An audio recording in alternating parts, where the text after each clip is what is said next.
Okay, so here's another example where I use Neumann, homogeneous Neumann boundary conditions. It's very similar to the previous example. So I start with, the L equal 1, the time equal 0.5, 51 points for time, and alpha is still 1. So I had this up here, and this would be commented out, oops, like that. So that was the original problem I solved, but now what I'm going to do is solve this one where, oh, I've got a typo here, that should just be cosine 3 pi. I think I have that same, no, I got the right thing there, okay. Before it was ut equals uxx plus sine of 3 pi x. This time it's plus cosine of 3 pi x. And last time it had an initial condition of sine of pi x. Now it's got an initial condition of cosine of 2 pi x. Okay, so instead of returning the sine of pi x, I'll uncomment this and make it the 2 pi x. And then similarly, this was uncommented before for f was sine of 3 pi x. I'll comment that out. And now it's the cosine of 3 pi x. This has a really similar solution.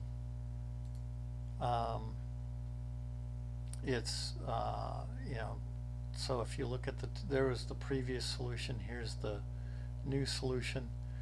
Swap out cosines for sines, and I used cosine of 2 pi x, so we'll get a minus 4 pi squared k here. But there you go, there's the cosine of 2 pi x right there, so that's k equals 0. Now I had to do a couple other things. I actually had to fix the code up a little bit. Before, the homogeneous boundary conditions, either Dirichlet or Neumann, they didn't return anything, but now in order to make the Neumann work, I have to fix up both the matrices A and B, but I also have to fix the right hand side a little bit as well, and so I tossed in this return of, if it's Dirichlet, it'll return a false. If it's Neumann, it'll return a true. And the reason I do that is now, here where I had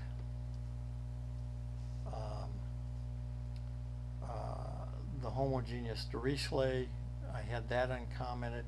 Well, now I've got it set so it'll give something to Neumann. In this case, it'll call it false. But in this other case, if I actually use the Neumann, so I comment out the Dirichlet, use the Neumann, uncomment that, then it'll say true, and the place I use that is down here, is that after I make this right hand side thing for my system of equations, I actually have to set the first and the last to 0 to make this work for Neumann conditions. It automatically worked for Dirichlet, but not for Neumann.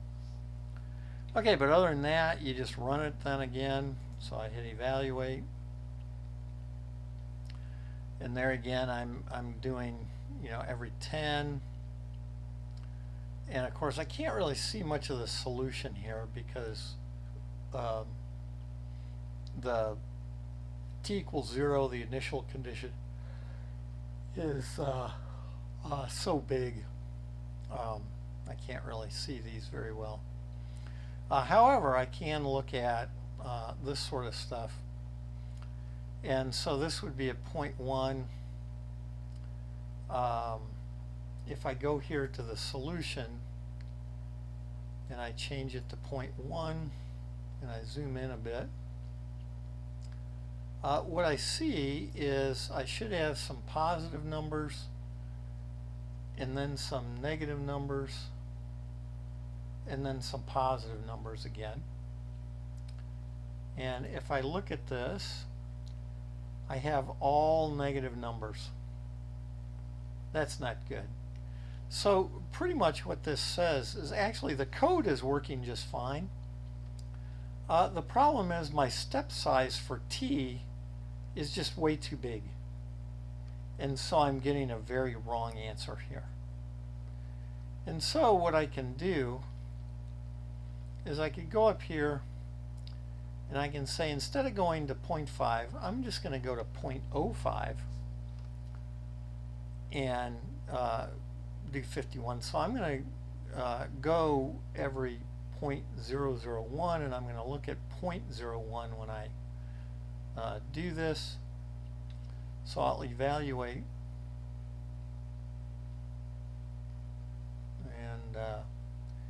and look at solutions now.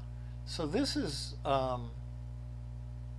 now 0.01 and this is 0.05, and notice at 0.05 I've got some positive, I've got some negative, and then I've got some positive again, so that's good. Let's look at the 0.05 whoops, here. I don't have 0.05, so I've got to go in and fix this up.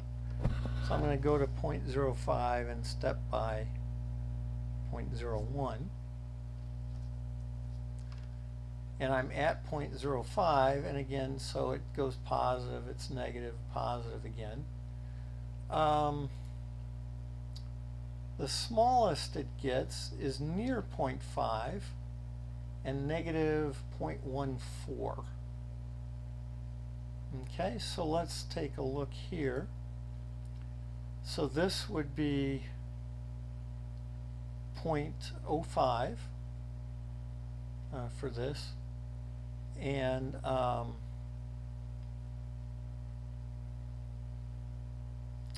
let's see, in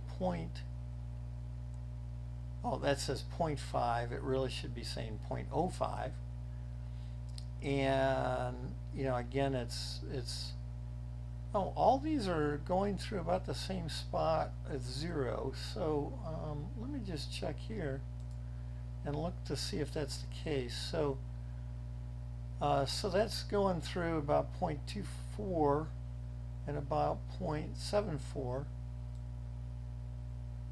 Yeah, and so you see that part, I got that part correct, so that looks good.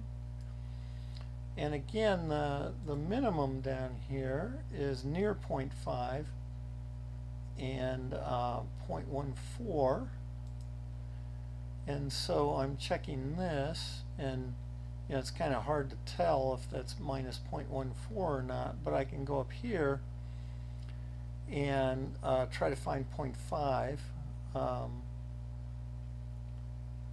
So here's 0, 0.05, 0.1, 0.2, 0.3, 0.4, 0.5, and we see at 0.5 I'm actually at about minus 0.16 instead of about 0.14,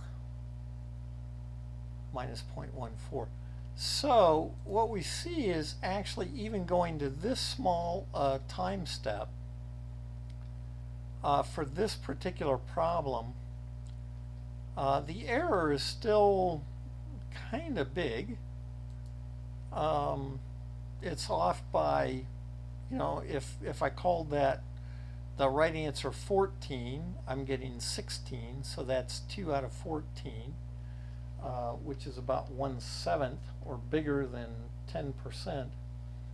You know, so it's it's still off a bit. And so this particular problem, it appears to get a really good solution. I need a very small time step. And, well, that's the brakes. And if you were doing this, sort of for real, what you would do is try lots of different time steps and check to see how much your solution is changing. And when you get to a small enough time step where the solution doesn't really change, then you'd say, oh, I've gotten to a small enough time step. Okay, so this is not bad, but it's not great.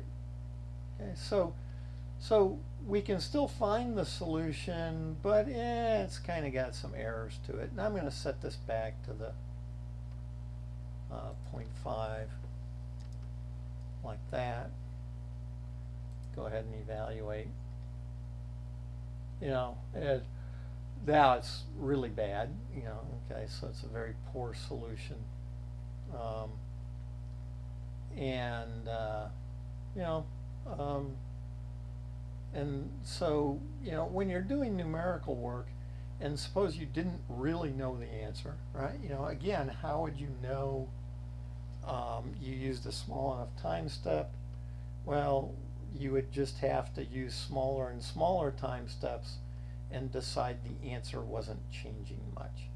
But see here, as I went to a much smaller time step, the answer changed a lot. And so obviously, this was way too big a time step here of 0.01.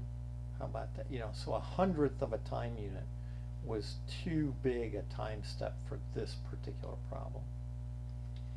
Okay, but that's a second problem, which was a worse, it looked very, very similar, but it was a worse problem as far as the convergence or getting a good answer than the first one. Okay, so we'll call that done.